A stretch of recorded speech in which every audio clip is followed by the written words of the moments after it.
Yo, what's up guys? Isang magandang araw sa inyong lahat at update lang tayo. Kasalukuyan ay nandito ako ngayon sa proa, sa forward ng aming barko na kung saan ay makikita nyo napakalakas ng hangin at alon. Ito, papasok ako dito sa yan, manhole na yan para chichikin ko yung loob ng aming boson store. Alright, so ngayon makikita mo sa taas, maliwalas ang panahon na maalon.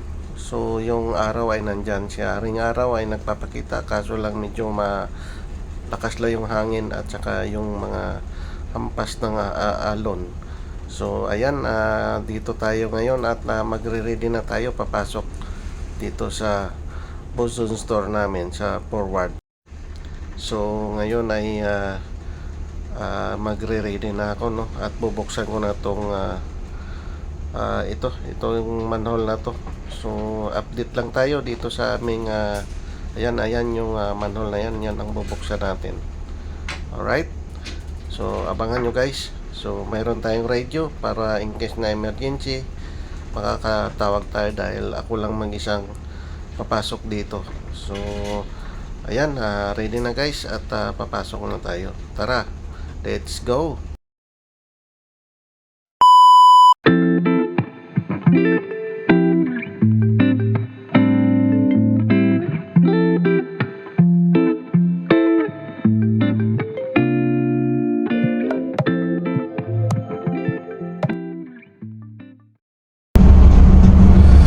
So ayan mga boss, sa kasalukuyan nandito na ako sa loob, no. Andyan ako dumaan, no. Yan. Yan yung manhole na yan. Diyan ako dumaan. So papakita ko lang sa inyo yung laman ng aming Boston store. Ito yung Castle forward store, no. So ngayon kung mapapansin nyo, itong mga lubid na to, ito yung last na ginamit namin nung tumali kami doon sa Cape Town. Kaya nagkaganyan yan kasi pabilisan yung trabaho namin noon. Nung pagka-cut off namin doon sa GT, hinulog ko na lang dito. So busy kami noon, no? Marami kaming mga ginagawa, kaya hindi ko na naasikaso. At ngayon na ulit ako nakapasok dito. So ngayon ay pumunta ako rito para may chichikin lang ako na gamit na hinahanap ni Kapitan. Sinadya ko lang ngayon kasi kailangan niya daw yun, kaya pumunta ako rito at kasama na rin mag check up, no? Mag-check na rin ang sitwasyon dito. So ayan, may nakita akong bumbilya, oh. Saan kaya galing yan? So yan yung last na lubid na ginagamit namin nung nag-mooring kami. Ito naman yung additional. So ito yung mga bagong dating naming supply, yung naka box na yan. Yan ang laman niyan ay basahan. So bali ito yung forward store ng barko. Dito na yung pinaka-proa niya. Ayan yung dinadaanan ng angkla, yung chain. Bali angkla na yan dyan sa pinakadulo sa labas, no. So mayroon pang lalim to, no, yung pwede ka pang bumaba dyan. Ayan, bubuksan mo lang to, makakababa ka doon. Bali storage din namin yan. Doon din nakalagay yung mga ibang lubid. Yan, kung maririnig nyo yung kumakalampag angkla yan, no, tinatamaan ng angkla, tinatamaan ng alon, gawa na malakas yung alon, kanas-kanas. Inaano kami ng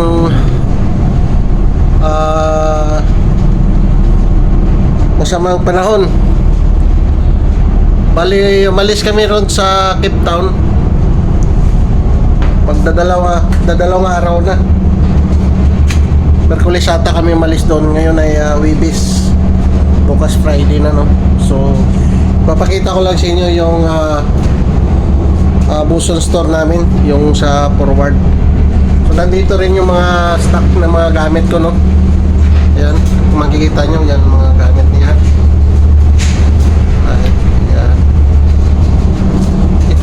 bearings na to, yan, nilalagyan ng hangin yan at ginagamit naming buya. Ang tawag dyan ay Norwegian buoy. So, tapos dito yung mga sling belt, yan,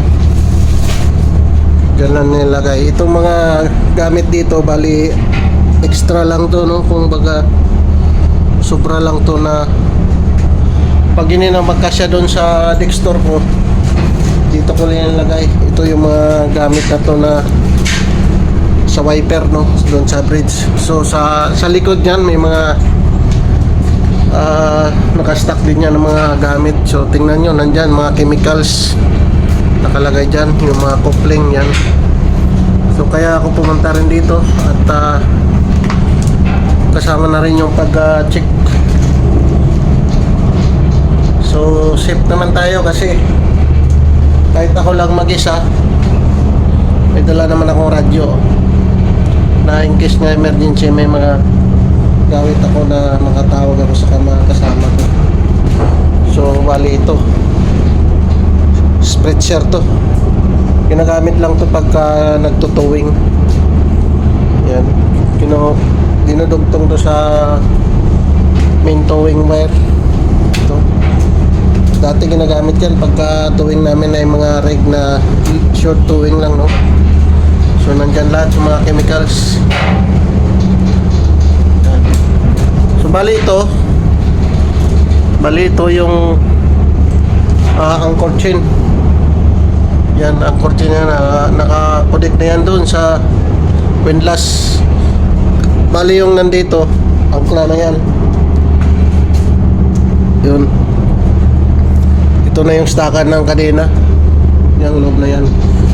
So tingnan natin dito, tingnan nyo, marami kami mga gamit. Ayan.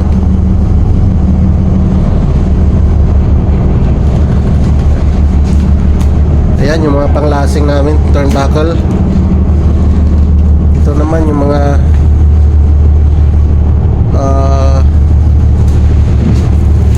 pang oil spill, yung mga chain.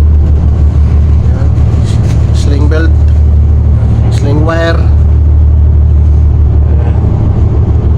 Ayan, mga semento. So right, may mga chemicals pa rito. Floor cleaner. Dito pa yung chemical na panglinis. So pagka magandang panahon, iakyat ko yan para magagamit. Yan. So yun.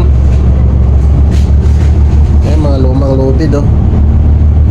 Ayan na yung chain locker, no? Yung pintuan, pagka gusto mong papasok dyan sa chain locker, bubuksan mo yan at pwede mong check ang loob ng locker.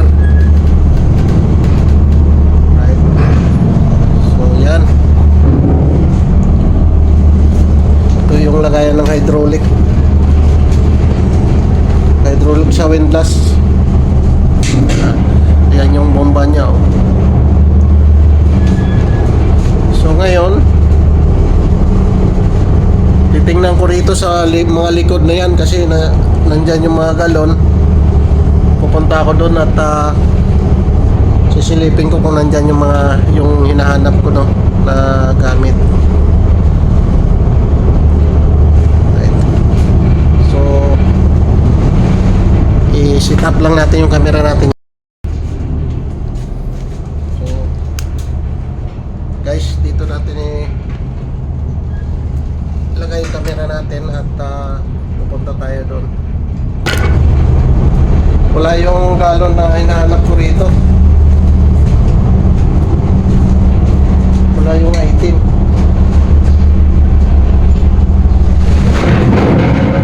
Yan. Naririnig nyo yung angkla. Ang ingay. Kumakalampag. So akit na tayo, no, at ipapakita ko sa inyo yung alon. At bago ako pagtatapos, no, nais ko lang munang pasalamatan yung ating mga solid supporter, mga silent viewers.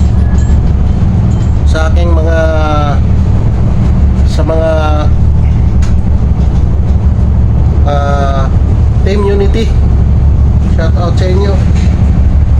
Alright. So yun. Tayo ay aakyat na, no? At kita-kits na lang sa ating next video na i-upload. At update lang tayo kasi bihira lang tayo nakapag gawa ng video. Gawa na maliban sa busy sa trabaho, mahina din yung aming signal, no? At pag nag-upload ako inaabot ng 3 araw. So babawi na lang tayo pag halimbawa ay stable na yung signal. Maka kahit pa paano gagawa tayo ng mga video natin, yung mga araw-araw natin mga ginagawa rito. So ang bilis ng araw at magdadalawang buwan na naman ako rito. So ang kontrata ko dapat bababa ako ng Cape Town, pero di nga natuloy. Sabi ng kumpanya pagbalik pa raw, pagbalik ng Cape Town mga buwan na ng June yun. So sabi ko, nag-decide na lang ako na sabi ko mag-extend na lang ako para sulit na lang yung kontrata ko, sayang naman. So yun, anong tawag nito, baka pagkatapos naming mag-disconnect sa Brazil, babalik kami ng Cape Town at mayroon kaming prospect job na pupunta kami ng Dubai. So malalaman natin yan pagka halimbawa nakabalik na ulit kami ng Cape Town. So kita-kits na lang sa ating next video. So papakita ko sa inyo yung alon sa taas. Alright, tara, let's go. So ito mga boss, at makikita natin dito yung alon at ayan yung towing namin. Ang lakas ng alon, ayan. Right, so ito yung kasama namin barko. Tingnan nyo, sumasalok yung proa. Ayan, dalawa yan. Andun sa kabila yung isa, yung post champion, posok. Bali yung posok na nasa gitna, kami dito sa port side. So malakas talaga yung alon, no? Kanas-kanas. Ayan, at tuloy pa rin kami gawa na balis kami ng Cape Town. Ganito na yung panahon. Tapos patawid na kami at papunta na ng Brazil. So tatawarin namin yung Atlantic Ocean. Alright.